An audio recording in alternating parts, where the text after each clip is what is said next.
Kali ini saya dan rekan saya sedang berada di salah satu destinasi wisata Cintamani yang bertempat di Desa Blancan. Bagi kalian yang masih ragu untuk berkunjung ke sini, kalian bisa kepoin IG mereka yaitu @lafresa_Bali.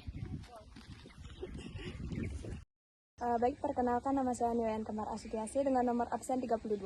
Baik, perkenalkan nama saya Nikita Cira Estiniasi dengan nomor absen 19.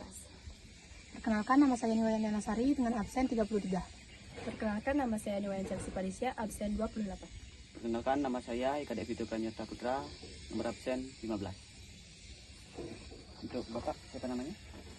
Saya Indra Sanjaya, selaku pengelola Lafresa Cintamani.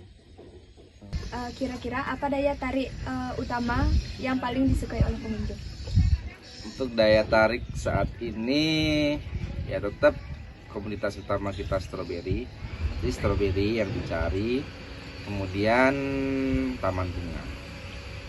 Jadi dua destinasi itu yang sejauh ini masih dicari oleh pengunjung.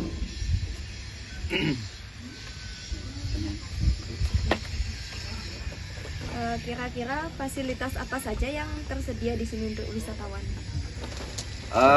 Untuk fasilitas pendukung di sini untuk wisata petik stroberi, yang satu ya memang setelah dia masuk pasti kita akan jelaskan bagaimana cara memetik stroberi, kemudian kita mengarahkan lahan mana yang siap panen, kemudian kebun bunga sebelah mana, dan kita fasilitasi juga dengan keranjang petik, kemudian gunting untuk memanen. Kemudian ada beberapa item yang bisa dipakai untuk atribut foto berupa topi, bisa dipakai secara gratis. Kemudian bila perlu saat panas atau hujan bisa pakai payung. Baik, apa saja kegiatan atau yang bisa dilakukan di sini? Untuk kegiatan berkaitan dengan wisata, yang pertama pasti ada kegiatan petik stroberi, ya, kemudian bermain di taman kelinci, ngasih makan kelinci, kemudian berfoto di kebun-kebun bunga yang sudah kita sediakan. Kemudian ada beberapa paket wisata yang kita siapkan juga.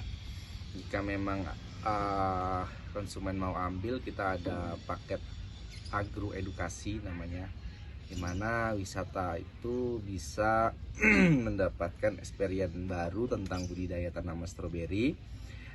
Tamu akan belajar berbudidaya mulai dari menanam, merawat, kemudian panen, hingga mengolah dari hasil stroberi itu sendiri.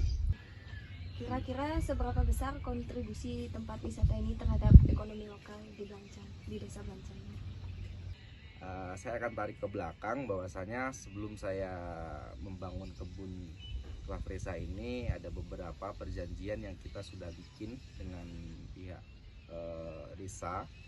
Yang pertama berkaitan tentang tenaga kerja, ya, bahwasanya untuk tenaga kerja desa di Blancan ini meminta paling tidak 70% itu masyarakat sini, kemudian 30% kita boleh bawa tenaga dari luar.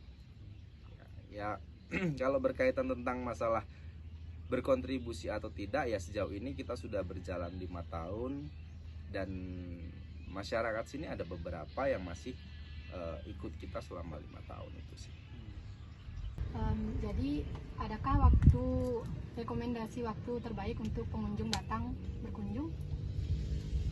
Ada beberapa musim, contohnya nanti di bulan 6, 7, 8 itu kan musim kemarau.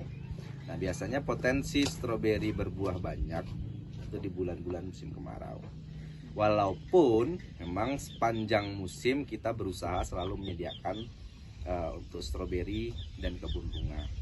Jadi ini memang menjadi program khusus manajemen bagaimana caranya bisa menyediakan stroberi itu setiap bulan.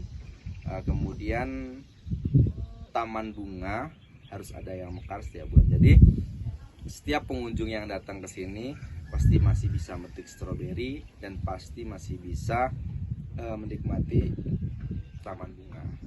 Jadi kita mengusahakan itu, akan tetapi memang kadang namanya cuaca kita tidak bisa menghindari. ya, cuaca tidak bisa menghindari. Contohnya saat musim penghujan, ya memang bagi wisatawan namanya berwisata di luar ruangan, pasti saat di musim hujan pasti akan terganggu. Kenapa?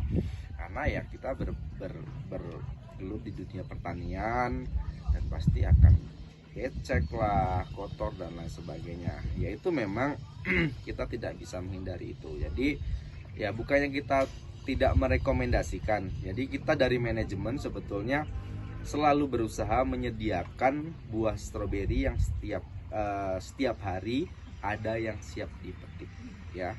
Jadi tapi kalau kita bertarik dari siklus budidayanya, ya memang stroberi itu biasanya akan berbuah maksimal di musim kemarau. Terus ya. Nah, adakah kendala yang dialami saat mengembangkan pariwisata ini? Kalau dampak yang kita alami sebetulnya ada beberapa berkaitan, satu dengan cuaca, ya, karena kita berkecimpung di dunia pertanian sangat bergantung kepada cuaca, apalagi kita berbudidaya tanaman baik stroberi maupun bunga, itu kita bergantung terhadap cuaca. Yang kedua, kebutuhan air. Kemudian yang ketiga memang awal saya membuka La Fresa di Kintamani ini, saya belum terpikir membuat konsep agrowisata. Saya hanya mengembangkan sebetulnya kebun produksi. Ya, jadi bagi saya pribadi, walaupun memang ini sudah coba saya pikirkan bersama dengan manajemen bagaimana dari kebun produksi merubahnya menjadi perkebunan agrowisata, itu kan tidak gampang, ya.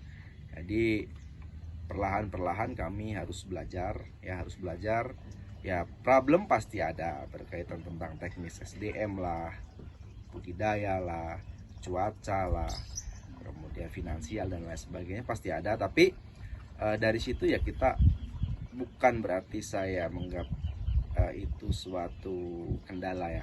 Bagi saya itu adalah pembelajaran, ya saat kita mau berproses, kita mau naik anak tangga itu pasti banyak kendala, godaan sana sini, finansial, mental kita. Nah, itu kendala. Tapi kalau itu kita anggap terus menjadi kendala, kita tidak akan naik. Tapi kalau kita kendala itu suatu kegagalan untuk kita belajar naik yang lebih tinggi, nah itu yang pas. Ya bagi saya kendala atau kegagalan itu pasti ada. Tapi saya tidak menganggap itu suatu resiko kesulitan atau apapun, tapi bagaimana kita berproses untuk belajar menjadi lebih baik. Jadi bagaimana sih sistem promosi yang dilakukan untuk menarik wisatawan? Untuk promosi sendiri kita tetap menggunakan sosial media, ya. Kemudian secara mulut ke mulut ada beberapa kita bekerja sama dengan travel agent, guide, kemudian kita bekerja sama dengan pihak sekolah-sekolah, kampus. Baik, sekian wawancara dari kami ucapkan terima kasih.